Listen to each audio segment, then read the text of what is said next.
बिल्कुल, देखिए वित्त मंत्री आज बजट पेश करेंगी, लेकिन अगर घर की गृह मंत्री की बात करें जो किचन का बजट बनाती है, उन्हें क्या उम्मीदें हैं? काफ़ी उम्मीद तो लगा के बैठी है, लेकिन उनसे बात करेंगे। कुकिंग कर रही है आप सुबह सुबह और रेडी भी हो गई, ऑफिस भी जाना है, ऐसे में दिमाग में है कि बजट भी पेश होगा, बजट थोड़ी राहत लेके आए। बहुत एक्साइटेड है हम, because we are working people, so excitement हो रही है कि आज का बजट कैसा होगा। लेकिन निर्मला सीतारमण जी की इंटेलिजेंस पे और मोदी जी पे मुझे पूरी उम्मीद है कि वो पिछले सालों की तरह अच्छा बजट बनाएंगे। कोई चीज़ बढ़ती है तो कोई कम भी करेंगे ताकि हमारे घर बैलेंस रहे। आपको क्या उम्मीदें हैं? वर्किंग प्रोफेशनल है आप, कुकिंग भी कर रही है, एक रहता है कि जाना है, घर आना है, ऐसे में बजट से कितनी राहत चाहती है? बजट ऐसा हो कि जैसे मैं वर्किंग हूँ तो ऐसा होना चाहिए कि मैं घर आऊँ, काम करूँ।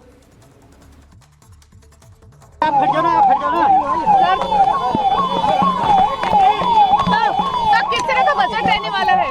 मोदी जी का बजट सबका साथ सबका विकास के मंत्र से आता है। निश्चित तौर पर उसके आधार पर किसी के लिए आ रहे हैं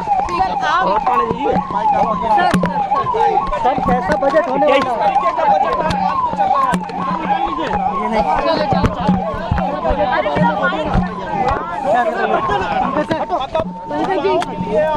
कोई बात नहीं, हम हट जाएंगे। दूर है मैं ही नहीं आ रहा। सर, क्या आम लोगों की उम्मीदों का बजट है? किसानों के लिए कोई स्पेशल स्कीम क्या कर दिया?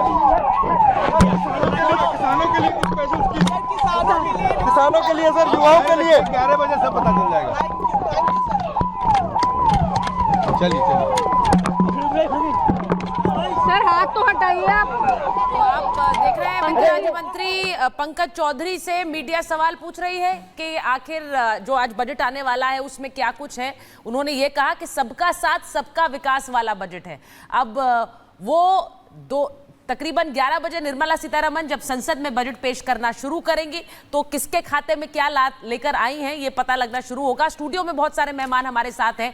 हम लगातार नॉर्थ ब्लॉक पर भी नजर रखे हुए हैं क्योंकि वहां पहुंचेंगी थोड़ी देर बाद वित्त मंत्री निर्मला सीतारमण। मास्टर चौराज हमारे साथ हैं, किसान नेता हैं हमारे साथ, प्रोफेसर अखिल स्वामी हैं, चंद्र प्रकाश जी हैं, वरिष्ठ पत्रकार हैं, प्रेम कुमार जी स्टूडियो में हैं। मैं एक बार मास्टर चौराज आपसे पूछ लूं क्योंकि उन्होंने शुरुआत में कहा, कुछ मीडिया कर्मी पूछ रहे थे किसानों के लिए क्या है, तो आपकी उम्मीद क्या है? बहुत से लोग पिछली बार भी उम्मीद कर रहे थे कि किसान सम्मान निधि बढ़ेगी, इस बार कहा जा रहा है वो हो सकता है। ये धन्यवाद आपके लिए, लेकिन हम किसान निधि तो चाहते ही नहीं। अच्छा, क्या चाहते हैं? हम ये चाहते हैं कि आज खेती घाटे का सौदा हो रही है, खेती को लाभकारी कैसे बनाया जाए, क्योंकि फसलों की लागत बढ़ती जा रही है और फसलों का जो उचित मूल्य है वो किसान तक नहीं पहुंच रहा है। अभी आप कह रहे थे, मैंने तो नहीं सुना सबका साथ सबका विकास, लेकिन आपके कान में आ गया होगा। उन्होंने सवाल पूछा था, मैंने जवाब सुना, आपके कान में आ गया होगा। अभी किसान हमारा देश का 50 साल पीछे है। जब तक लोकसभा, विधानसभा और राज्यसभा में किसान सत्र कम से कम 5 दिन का नहीं चलेगा और उसमें किसानों पर चर्चा नहीं होगी कि खेती को लाभकारी कैसे बनाया जाए। आज खेती घाटे का सौदा है क्योंकि बीमा का लाभ नहीं मिल पाता। वो ये है कि जब तक 70% फसल पूरी तहसील की खत्म ना हो जाए, जब तक किसान को लाभ नहीं मिल पाता बीमा का। और खेती पे जो लागत मूल्य बढ़ रहा है, दूध का रेट, जो पालतू पशु है उनका दूध का उचित रेट नहीं मिल पाता, तो इस पर गवर्नमेंट को बोनस देना चाहिए दूध पर। जो हमारे पालतू पशु हैं उनकी इलाज की व्यवस्था बेहतर नहीं है। गांव देहात से शिक्षा और स्वास्थ्य दूर हो रहा है। अभी आयुष्मान कार्ड है, अच्छी योजना है, लेकिन आयुष्मान कार्ड में भी ना तो सारे अस्पताल हैं और ना सारे इलाज हैं उसके अंदर, और ना ओपीडी है उसके अंदर। ज़्यादातर आदमियों को अपने पैसे से इलाज कराना पड़ता है। विशेष परिस्थिति में आयुष्मान का लाभ मिलता है, जबकि सरकारी अस्पतालों में और सरकारी स्कूलों में शिक्षा और स्वास्थ्य का बिल्कुल बंटा ढार है। कुछ लोग कहते हैं रोटी कपड़ा और मकान मूलभूत आवश्यकता है। मैं कहता हूं शिक्षा, स्वास्थ्य और रोजगार अगर है तो रोटी कपड़ा और मकान तो अपने आप मिल जाएगा। देश के अन्नदाता ने कोरोना काल में भी देश की आर्थिक व्यवस्था को नहीं लड़खड़ाने दिया। जिस समय पूरा देश ठप था उस समय किसान काम कर रहा था। लेकिन तो, मैं शिवराज जी आपको यहाँ रोकूंगी। एक बात मैं समझना चाहती हूँ, देखिए आप कह रहे हैं किसान 50 साल पीछे चल रहा है। मैं एक बात समझना चाहती हूँ, देखिए पहले आप लोग कहते थे किसान सम्मान निधि के नाम पर आप कुछ दीजिए, वो 6000 देना शुरू कर दिया गया और सरकार ने जब सरकार बनते ही पहली बैठक हुई तो किसानों की सम्मान निधि को ही रिलीज किया गया। भाई अब सवाल ये आपको दिया जाता है तो आप भिखारी बोलने लगते हैं खुद को। मैं जरा चंद्र प्रकाश जी आपसे ये समझना चाहती हूँ, फिर देने का तरीका क्या होगा? आपको डायरेक्ट कैश बेनिफिट मिल रहा है, आपको सब्सिडी मिल रही है, खाद लेने पर सब्सिडी है, कृषि के जो उपकरण है उन पर सब्सिडी है। अगर इस तरह से नहीं दिया जाएगा तो फिर और कौन सा फॉर्मूला होगा देने का? कृषि के उपकरण पे जो सब्सिडी है वो ऑथराइज डीलर से हमें खरीदना पड़ता है और ऑथराइज डीलर पहले जोड़ी कीमत। शिवराज जी जरा मैं चंद्र प्रकाश जी से सवाल कर रही हूँ। किसान विकास सम्मान कोष की बात है जो दिया जा रहा है किसानों को, वो बड़े किसानों के लिए नहीं है, वो छोटे किसानों के लिए, सीमांत किसानों के लिए, जो कि बिल्कुल दिया जा रहा है और उनके तक पहुंच रहा है और वो उनके लिए है।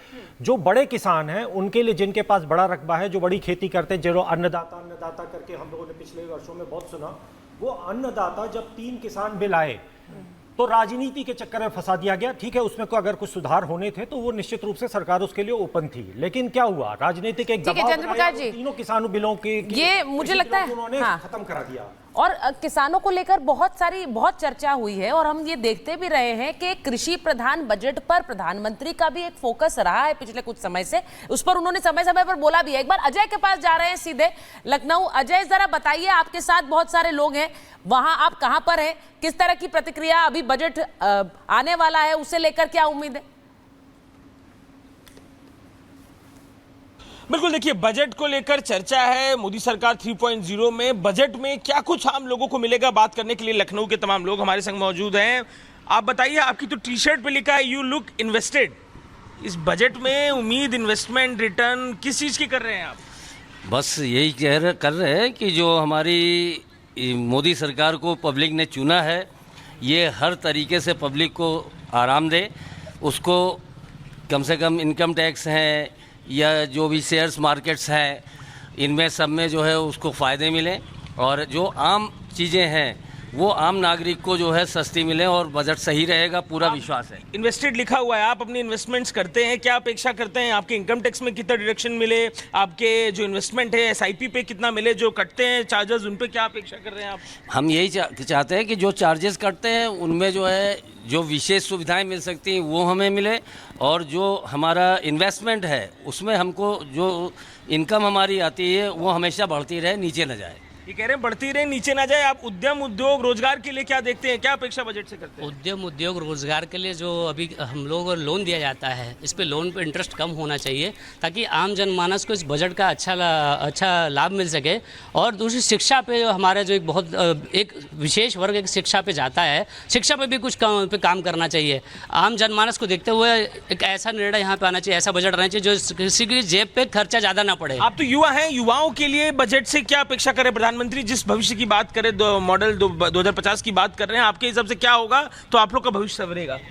तो मेरे हिसाब से जो भारत सरकार है इसको शिक्षा पे काफ़ी और पैसा लगाना चाहिए। जैसे अभी नीट UG का एग्ज़ाम हुआ है, पहले जो बच्चे 600 नंबर लाते थे उनको एक गवर्नमेंट कॉलेज मिल जाता था, आज वही बच्चे बहुत सारे 15-20 हज़ार बच्चे जिन्होंने 600 के ऊपर स्कोर किया, इसके बावजूद भी उनको एक गवर्नमेंट कॉलेज नसीब नहीं हो रहा है। सो आई थिंक कि गवर्नमेंट को और भी जैसे कॉलेजेस जो टॉप लेवल कॉलेजेस हैं, हर बार की अपनी बिल्कुल, देखिए समाज के हर वर्ग के लोगों को इस बजट से खासा उम्मीदें हैं और मोदी सरकार के तीसरे कार्यकाल का ये पहला पूर्ण बजट है। महिलाओं की बात करें तो महिलाओं को काफ़ी ज़्यादा उम्मीदें हैं, बजट तैयार कर रही है किचन का, महंगाई लगातार बढ़ रही है, तो क्या राहत चाहेंगी आप? मेरे को ये राहत चाहिए कि जैसे दालें वगैरह सारे सिलेंडर के रेट बढ़ा, जैसे मैं अचार बना रही हूँ तो सबके रेट बढ़ रहे हैं, तो मैं चाहती हूँ कि ये बजट में आ जाए जो मेरा, ताकि घर का वो बजट ना बिगड़े। तो मैं सरकार से, मोदी सरकार से यही चाहती हूँ कि लेडीज़ का हमारा घर का बजट देख के ही उसका बजट बनाएं। आप साथ में वर्किंग प्रोफेशनल भी है, क्या कुछ आप राहत चाहेंगी इस बार सरकार से बजट में? हाँ जी, मैं चाहूँगा, मैं असम से हूँ, मैं आई हूँ यहाँ पे काम करने चंडीगढ़ में, तो मैं जितना कमाती हूँ सारा घर में खर्च हो जाते हैं। मैं चाहती हूँ कि सारे सामान और मतलब महंगाई पर रोक लगे। आप तो मैम वर्किंग प्रोफेशनल भी है और साथ ही साथ अभी भी आप शायद ये मखाने फ्राई कर रही है ताकि लेके जाना है ऑफिस के। यस। क्या आप चाहेंगी राहत? मुझे ऐसा लगता है कि सारे वर्गों को देखते हुए सरकार बजट बनाती है, तो स्पेसिफिकली किचन को देखते हुए वो ज़रूर ध्यान रखें, क्योंकि विमेन ही ऐसी होती हैं जो अगर उनका किचन डगमगा जाए तो हाय तौबा मच जाती है सरकार के लिए। तो वो बजट बैलेंस्ड हो और मुझे निर्मला सीतारमण जी पे पूरी उम्मीद है। देखिए महिलाओं को इस बार काफी ज्यादा उम्मीदें हैं और बिल्कुल लगातार कोमल, ये महिलाओं यही को कह रही है उम्मीदें हैं, हर वर्ग को उम्मीद है। देखिए महिला के लिए तो पूरा घर को ही मेंटेन करना, उसका बजट क्या होगा वो उसके लिए ऊपर एक बड़ी जिम्मेदारी होती है, और इसीलिए कहते हैं कि महिलाओं के एक उम्मीद जो होती है वो और ज्यादा बढ़ जाती है। लेकिन ये उम्मीदें पूरी कितनी होती हैं, बस इसके लिए कुछ घंटों का इंतजार है। बड़ी कवरेज लगातार रिपब्लिक भारत पर जारी है। ग्राउंड से हमारे साथ हमारे सहयोगी जुड़ रहे हैं, गेस्ट भी हमारे साथ मौजूद है स्टूडियो में। पल पल हर खबर बजट से जुड़ी आप तक पहुंचाते रहेंगे। रुकेंगे एक ब्रेक के लिए फॉर